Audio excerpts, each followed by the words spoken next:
ও মোদি কাকা বাবু, ও ভারতীয় দাদারা, তোমাদের অসংখ্য ধন্যবাদ, প্রাণঢালা অভিনন্দন এবং শুভেচ্ছা জানাইতেছি। তোমরা বাদটা খুলে দিয়ে আমাদের পিছন দিক থেকে ছুরি মারছো বন্ধু হয়ে। এটা অবশ্য তোমাদের যেহেতু গোমাতার প্রসাবটা খাওয়ার অভ্যাস আছে, তোমাদের মাথা থেকে এই ধরনের চিকন বুদ্ধি শয়তানি বুদ্ধি বাড়া স্বাভাবিক। এটা অস্বাভাবিকের কিচ্ছু না। হ্যাঁ, তাই কাকা একটা বিষয় খেয়াল করছো তুমি? তোমার দাড়ি গোপ সব পাইকে গেছে, কিন্তু ভালো বুদ্ধি তোমার ভিলু থেকে বাইর হয় না, সেটা আমরা সবাই জানি। বিশেষ করে এটা বিষয় নিয়ে কথা বলবো না। কাকা, আমার বাংলাদেশের মানুষরা কী রকম একজোট হইতে পারে এটা দেখছো না? হ্যাঁ, বাংলাদেশ এমন একটা জাতি কাকা, যখনই কেউ বড় ধরনের একটা বিপদে ফেলায়, এ কেমনে কিভাবে যে একযোগ হয় এইটা হালায় কেউ বুঝতে পারে না। আসলে ঘটনাটা কোন জায়গায় জানো? ঘটনাটা হইতেছে আমরা বাঙালি, আমাদের রক্তে শিরা উপশিরায় ভালোবাসা, প্রেম, মহব্বত, ইশক, প্যার যেটাই তোমরা বলো না কেন, এইটা আছে কাকা। হ্যাঁ, তোমাদের ইন্ডিয়ার সেটা নাই। এই যে আমাদের নোয়াখালী, ফেনী, কুমিল্লারে তুমি ভাসাই দিছো বাদ খুলে দিয়ে, সাথে কিন্তু তোমার ত্রিপুরাও কিন্তু ভাসছে। আমাদের সমগ্র বাংলাদেশের মানুষরা একযোগ হয় যেভাবে কাজ করতেছে, কিন্তু তোমার ইন্ডিয়া কাকারা কই, দাদারা কই, তারা এখন কি করতেছে? গোমাতার কি প্রসাব খুঁজতেছে? ওইটাই করতেছে মনে হয়। হ্যাঁ, তোমরা পারো শুধু মানুষের ট্রোল করতে, তোমরা পারো শুধু মানুষের বিপদে ফেলাইতে, তোমরা পারো শুধু পিছন দিক থেকে ছুরি মারতে।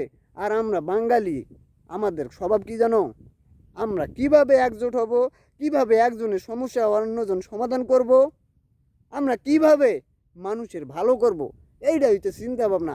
তোমরা তোমরা আমাদের পানি দিয়ে আমাদের ভাষায় দিছো, অথচ আমরা বাঙালিরাই ত্রিপুরায় তোমাদের প্রাণ পাড়াইতেছি কাকা। আমরা কিন্তু এইখানে গর্ব করতেছি না, এটা আমাদের ভালো লাগা। তারাও মানুষ, আমরাও মানুষ। আমাদের থিম মাথার মধ্যে একটাই কাকা। হ্যাঁ, সবার উপরে মানুষ সত্য, তাহার উপরে নাই কাকা। সারা জীবন গোমুত খাইলা, এই জিনিসটা বুঝলা না কাকা, এই জিনিসটা বুঝবা না তুমি, কারণ তোমার মাথা থেকে ভালো বুদ্ধি বাইরে না। কাকা একটা পরামর্শ দেই তোমারে। হ্যাঁ, এই যে মাথা, চুল, দাড়ি সব কিছু তোমার পাকি গেছে, আর কয়টা দিন বাঁচবা দুনিয়ায় কত? বেশি দিন আর বাঁচবা না। আল্লাহ চাইলে তোমার আজকে নিয়ে যেতে পারে। একটু ভালো বুদ্ধি করো, দেশ ও দশের যাতে বিশ্বব্যাপী মানুষের ভালো হয়, এই ধরনের চিন্তা ভাবনা করবা। বয়স হয়েছে, আমি ছোট মানুষ, কেমনে তোমার ওই উপদেশটা দেই? দেওয়ার কোনো যোগ্যতাও আমার নাই। তোমার ভারতের দাদারা এই বুদ্ধিটাও দিতে পারে না। দেবে কেমনে? দেবে কেমনে? তারা তো সারা জীবন গরুর হিসু খাওয়ালো। মাইন্ড করো না, বললাম সত্য কথাটা বললাম। এটা তুমি মনে করো না যে অছিলা বাঁশ দিছি, এটা আসলে সত্য। দেখছি তো, আমরা দেখি নাই করোনাকালীন সময়ে তোমরা হিসু খাইতেছো গরুর।